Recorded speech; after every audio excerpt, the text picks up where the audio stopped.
my lovelies, Miss Whitbourne here, and today we are going to play some bingo. What you will need is three things. You will need something that looks a bit like this, but all of them, however many players you have, it needs to be minimum 2. All of them need to be different. I printed this off twinkle.co.uk, but you could just as easily make one. You also need some cards to turn over so that we know which one you can mark off.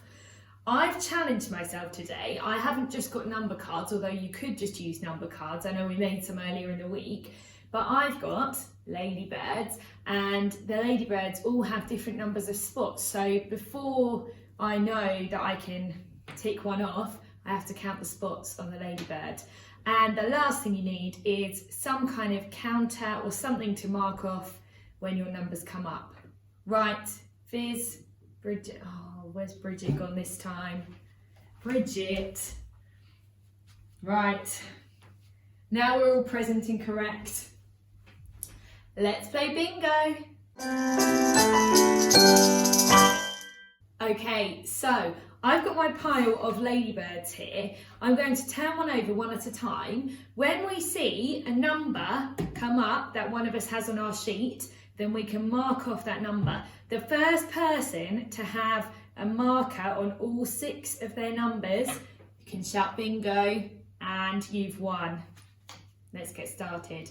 Okay, so the first ladybird has 1, 2, 3, 4, 5, 6, 7, 8. Have any of us got an 8? Oh, Bridget's got an 8. Let's put a counter for her. The next one has 2 spots. I've got a 2, and so do you, Bridget. Wow, you're doing well. This time we've got a 0, no spots. And Fizz has a 0, and I've got a 0. So Bridget and I have 2 all. This ladybird has 1, 2, 3, 4, 5. Who's got a 5? I've got a 5, and Bridget's got a 5. Unlucky, Fizz. The next one is, oh, that is a 1, 2, 3, 4, 5, 6, 7. Bridget, well done. And Fizz, you've got a 7 as well. Who's going to say bingo first?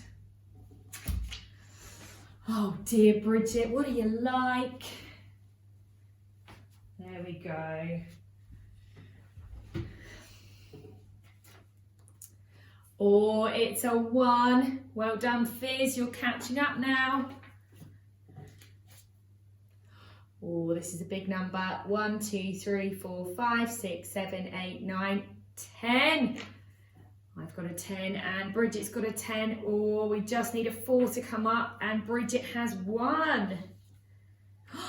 And it's a 4. Fizz had a 4, but Bridget's got a 4. So Bridget, you can say bingo. And then you can clear all the counters and have another go. If you would like a bit of an extra challenge with this, do choose as high numbers as you would like for these maps, and also definitely it's a fantastic idea to have a counting element for these. I hope you have loads of fun and can play with all the family, and I look forward to seeing you tomorrow for our last maths session before the Easter holidays. Bye!